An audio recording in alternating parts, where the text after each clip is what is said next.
Olá pessoal, tudo bem? Trazendo informações por aqui sobre essa determinação do procurador-chefe do Tribunal Penal Internacional de decidir aplicar um mandado de prisão a Benjamin Netanyahu, primeiro-ministro de Israel, o ministro da Defesa, Yoav Gallant, mas também a lideranças do Hamas, como Yahya Sinwar, chefe do Hamas na faixa de Gaza, Mohamed Deif, e Ismail Haniyeh, que é o líder do Hamas no exterior, que vive no Catar. Bom, é um assunto bastante polêmico, que tem grande repercussão por aqui, inclusive ele causou bastante perplexidade, muito embora as informações que nós tenhamos por aqui é que isso já estava no centro da preocupação do primeiro-ministro Benjamin Netanyahu há bastante tempo e que já se imaginava que essa determinação poderia ocorrer já há alguns dias. O que preocupa as autoridades israelenses é basicamente a equivalência entre o primeiro-ministro Benjamin Netanyahu, o ministro da Defesa Yoav Gallant e lideranças de uma organização terrorista, como o caso do Hamas. Isso é absolutamente, para as autoridades políticas daqui, é absolutamente revoltante, e eu digo isso não apenas em relação aos aliados de Benjamin Netanyahu, como é o caso do ministro das Relações Exteriores Israel Katz, ou ministro da Justiça Yariv Levin, mas é o caso de Yair Lapid, por exemplo, que é o líder da oposição. Ele disse o seguinte: não é possível emitir mandados de prisão contra Netanyahu, Sinwar e Deif. Não existe essa comparação e não podemos aceitá-la. Eu vou até para um lado um pouco mais extremo do espectro político, extremo quando eu me refiro a extremo, em relação a Benjamin Netanyahu. Vou para o lado da esquerda, a liderança do Partido Trabalhista, Merav Michaeli, disse o seguinte: é simplesmente escandaloso colocar a liderança israelense na mesma categoria de uma organização terrorista cruel. É algo que não podemos aceitar sob nenhuma circunstância.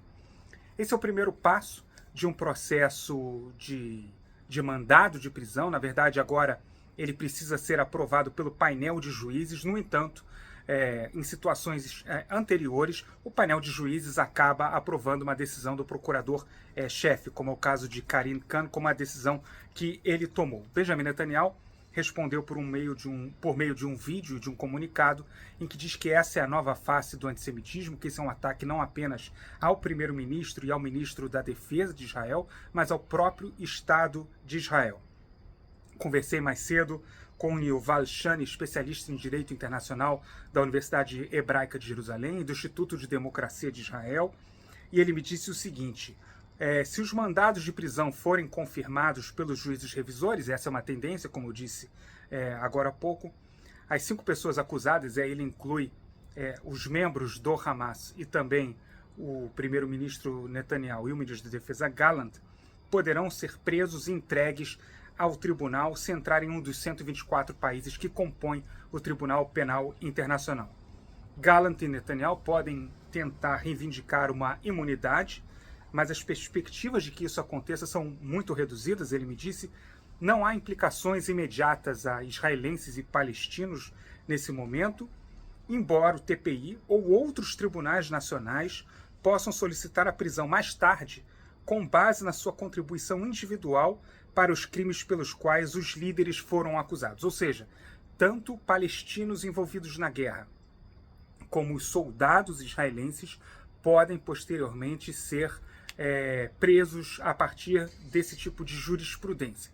Na verdade, o que acontece a partir de agora, eu uso sempre essa metáfora da pedra no lago.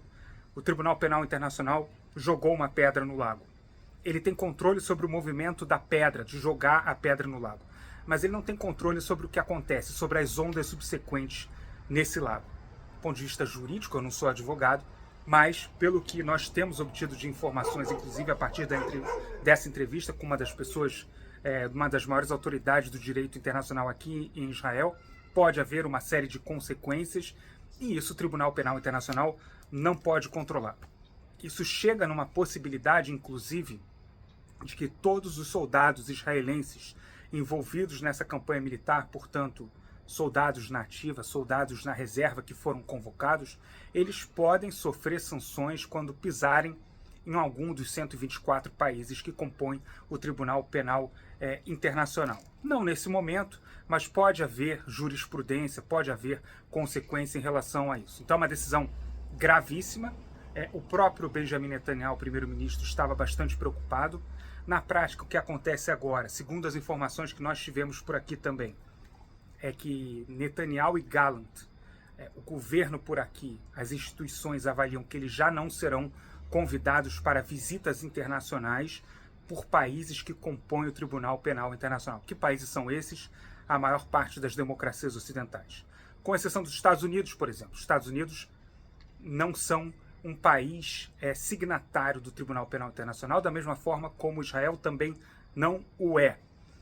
Por que essa decisão foi emitida? Porque o Tribunal Penal Internacional considera que tem jurisprudência sobre Jerusalém Oriental, que é parte hoje, desde 1967, parte integrante do território israelense, da faixa de Gaza e da Cisjordânia.